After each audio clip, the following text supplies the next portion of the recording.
Miss Neat. Thank y'all for tuning in to Miss Neat World while I relay this BS I caught on Love and Hip Hop Atlanta. While these ATLians show us how they live. Is this really their life?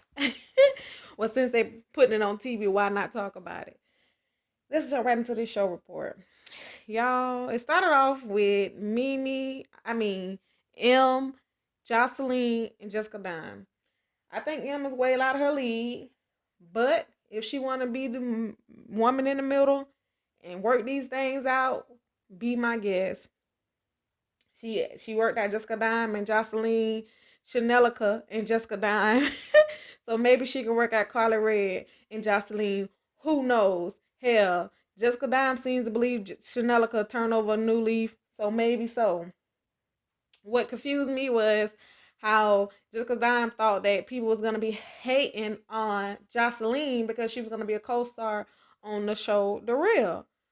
When Rashida was a co-star or a guest, I mean, you're not the first co-star. I mean, kudos to you for getting another leap, another step in this, this entertainment world and being able to have another platform for just a couple of days or whatever. And you was on there what twice, I believe. So kudos to you, but I don't think they'll be hating.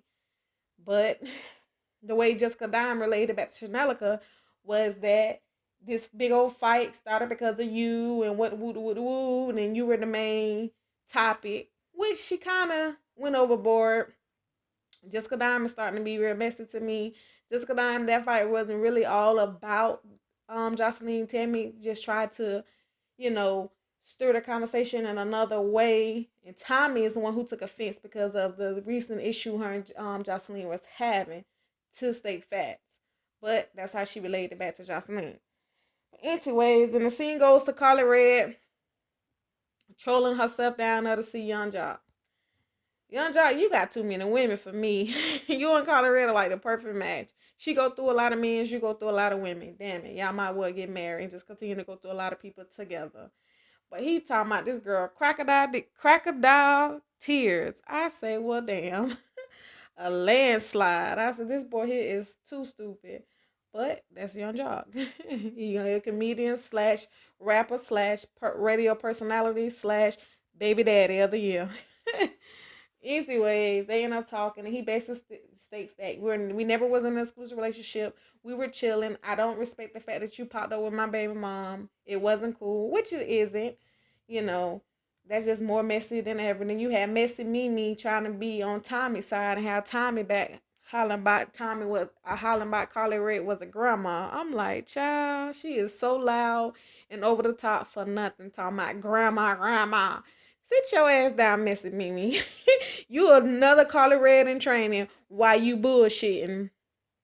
Like Jocelyn called her the mouth of the South. Shit, you the second mouth of the South while you playing. But anyways, so that's over. Then it goes to the scene where Rashida walked up to her mom while she was in a store. Now, Miss Charlene, Mama Charlene, you cute, you a gorgeous up in age woman, but that purple hair, I don't know. Maybe you need to tone it down. Listen to Tammy advice. Women over the age of 30 may should tone down the color of their hair a little bit. But you gorgeous now. And I ain't mad at you for serving that ugly ass creature Kurt, that DNA on that platter. I ain't mad at you at all. You go hard for your daughter, and ain't nothing wrong with that. But I can't understand what Rashida was saying. She was embarrassed, and she out of anybody, she expected her mom not to just embarrass her more. But she understand how hard her mom go for her, and she understand what her mom said. And I Rashida, she let us know that they're living in a separate house at the moment, and she don't know which way to go, and sometimes she feel like it's her fault because of this creature stepping out on her, and she don't know what to do, and just basically she's not gonna force him to take the DNA test. He's a grown man. He ought to know what the best decision for him to do is to take the DNA test to shut this thing to bed.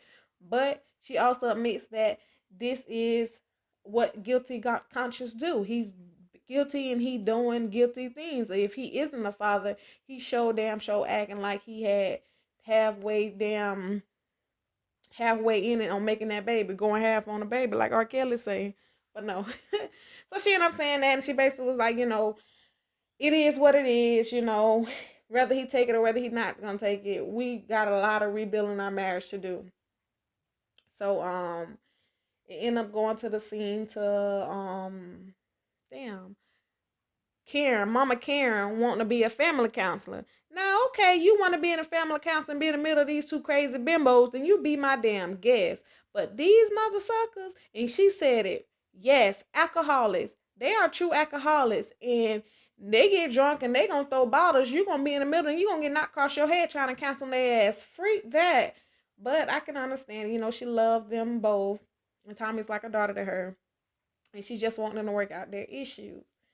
And I honor, out of everything that was said, out of the yelling and the crying, all these crazy antics that Tommy and her mom was doing, only thing that I seemed to get out of it was what Tommy say, we always bump ahead. I love you, you're my mother, but I have to love you from afar. I have to love you from a distance. And sometimes that's the best way, whether it's family or friends or just whatever. Sometimes the best way is to love someone from a distance because y'all always clash when y'all together. Y'all don't, y'all can't talk or come to know, solutions and on how to start mending y'all family and build a mother and daughter relationship, because she said they never had a mother and daughter relationship. As far as she can remember from 14, it's always been hatred for her mom sending her to juvenile for teaching her a lesson. Sometimes in them situations, when a parent try to teach their child a lesson, the child takes from it and and can appreciate it because of you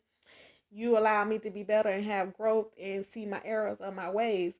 But in Tommy's situation, she ended up continues to go to jail and continue to get in trouble, which is not her mom's fault because she didn't try to teach you a lesson, but instead of her teaching you a lesson, you took from it was I'll be rebellious and I'll be bad and I keep acting out, and that's what you did.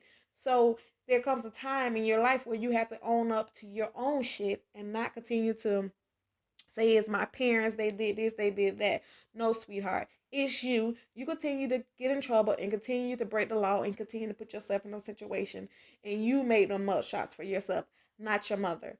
So I don't agree with Tommy on that, but I did agree with sometimes you have to love from a distance till she can accept her fault in this and say, okay, well, my mom did try to help me, but I kept being disobedient. I kept being, breaking the law, and I kept being, a bad person to, well, not necessarily a bad person, but a person who continue to break the law and continue to be a convicted felon and continue to do disruptive shit. So Tommy, you have to take part on that. But anyways, it didn't go nowhere. It just went back to them down there to blows, and best thing for Tommy was to do was to walk away that last time and keep it walking. And I understand what her mom said. I'm her mom and she's not my mom. I tried to give them a better life. I made mistakes. I can own that. But she has to be able to own her own. And she has to be able to hear me and not try to dictate me or control me or try to beat me up when I'm her mother. I'm not going to allow her to take me down. I don't wore my stripes and I done been through enough. And I can understand that. So Mama Karen, you did as best you could to counsel that damn family. But we seen what the results was. So let's keep it moving. Um, what else went down? Oh yeah, back to Kurt and Rashida real quick. Kurt, you talking about how Rashida was never home when you was the nanny and she didn't give you sex, so you had to seek sex outside your marriage. No, sweetheart. She's the breadwinner in y'all situation. Her store press and her music is what's keeping y'all fed. Yeah, you bought the storefront, or y'all money bought the storefront. But your record label, D Block, D Low, D Dick Low, whatever it is, ain't signing no artists, ain't cutting no damn checks, and I ain't cutting no checks neither, y'all. Don't get it confused. I ain't cutting no checks, but you're not making no money, so she has to work to take care of y'all family. You ain't trying to flip no burgers, is you? Shit, he pissed me off. I shit on my girl, and I hate to see her going through this, but that's her marriage, and this the route she chooses to go. So we have to see how this route leads her. What else went down? Okay, bonfire with the ladies being very vulnerable. I thought it was sweet. I thought they was able to open up and show us a softer side of them, and just allow us to see a part of their soft spot, or show more emotions. And I thought it was real good. But when that bitch Sierra pulled out that lace front, yes, lace front with the girl Mariah be having them damn baby wanna be had laid down outside the lace front. Child, and threw it in that bonfire. I couldn't do nothing but laugh down to the bed, child. Yeah, she had me rolling. And then I seen Rashida threw her heart necklace in when Kurt gave it to her about that jacuzzi situation with the Annabelle or Annie Mae, Red Annie, whatever her name was, and how Bammy threw in her empty box about the relationship between her and Scrappy, how it was basically empty promise, you know.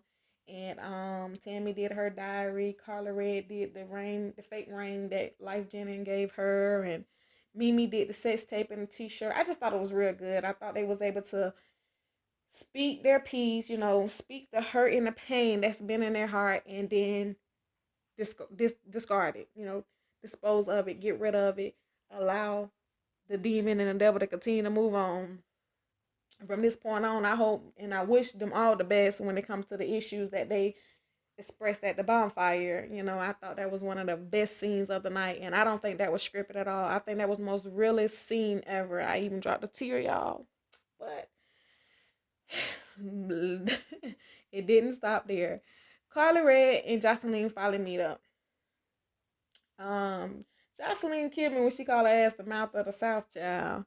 And you got mad because she was yelling and stumping and all that, pouting and carry on. Shit, you can't get mad. You said it best. Mouth of the South. What you expect her to be, nothing but mouth. I think Carly Red is truly hurt. I think Carly Red is a lot of things, but I think she was genuinely caring about Jocelyn. She was messy, yes, messy and all out. Yes, she brought back a lot of gossip, and yes, she even may carry the bone or two. But I do think she really did care about Jocelyn, because I can remember seasons ago, countless of time where she was defending Jocelyn down to the damn boat. She had Jocelyn back, even when her friends didn't want to deal with her, even the beef with K. Michelle, Carla Red stood in the paint for Jocelyn, and even tried to throw a diss record at K. Michelle because of the beef that her and K. Michelle had. But end up being friends with K. Michelle again eventually. But I think Carla Red just did a lot for Jocelyn. She tried her best to make them all come together and make people see the good in Jocelyn. And she was her most advocate person that, stood up for Jocelyn. She was the advocate for Jocelyn. Her name is Stingy with the Cootie Cat, if you didn't know. And I just think that she just really hurt behind it. And I think one gossip too many just caused Jocelyn just to be tired of Carly Red. And I think it was one of the most vulnerable points in Jocelyn's life at that point, because she was really effed up by Stevie J. He had took her through a roller coaster, and just had emotions up and down, up and down. But I don't know what Jocelyn expect, because what he did to Mimi, I don't know why she didn't think he would do it to her. I don't know if she is aware of the saying, what he will do for you, he will do to you. And if she not, she need to get with it. But all in all, Love and Hip Hop Atlanta was good. I did enjoy the episode, so that's the bullshit that I call, and I'm just relying it back. Now, I may miss a thing or two, or I just may have not discussed it. And if you feel that I should have discussed it, hell, why not? Talk to me. Tell me something. Tell me all the things you want to tell me in my comments. I got plenty of room, honey. And while you at it, share me. Tell somebody about me. Tell somebody that you know, who know they know, and who know, and all that usher shit. I'm just talking sideways with that one. All out the corners of my mouth. But y'all share me. Allow me to be great. Allow me to be a part of you guys like I allow you guys to be a part of my life. Tell somebody Miss Neat Neat here. Miss Neat Neat.